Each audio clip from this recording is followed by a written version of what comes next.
Hey everybody, I'm Dan McClellan. I'm a scholar of the Bible and religion, and I've got an expert here on Jewish law to talk about this.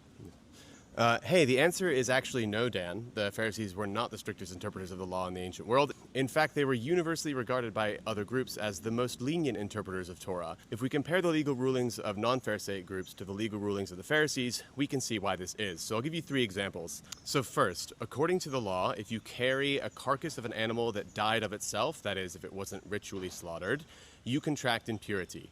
Now, the Pharisees believed that if you cut off the hide of an animal that died of itself and you can make stuff with it, that thing does not actually transmit impurity to you. So hides of carcasses do not transmit impurity. However, the evidence from the Dead Sea Scrolls, which represent a different strand of legal interpretation, argue that the hides of animal carcasses do contract impurity. So if you find a dead animal and you cut off its hide and you make a flask out of it, you are perpetually contracting the impurity of that carcass. So in this instance, the Pharisees are lenient, and the Dead Sea Scroll group, the Qumran group, the Essenes are more stringent. Second, another example, the Pharisees believe that if you have a stream of water and something that's impure falls into that stream, impurity only flows downstream but not upstream. But we also know that the Sadducees and the people at Qumran disagreed. They believed that any body of water into which an impure thing falls in, the entire stream or the entire body of water becomes impure. So again, Pharisees more lenient than the Sadducees and Qumran.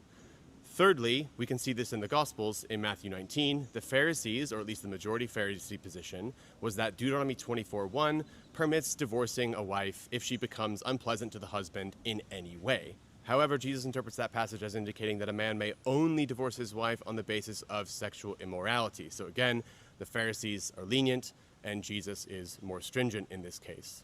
So there you go. 3 instances in which the Pharisees are more lenient interpreters than the Sadducees, than Qumran, and than Jesus. And this is a pretty universal phenomenon that we see in polemics within Jewish law.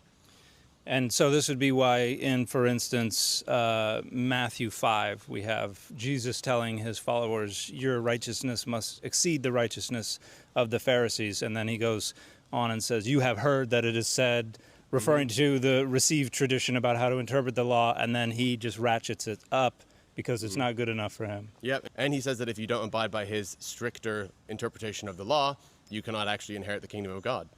Pretty intense.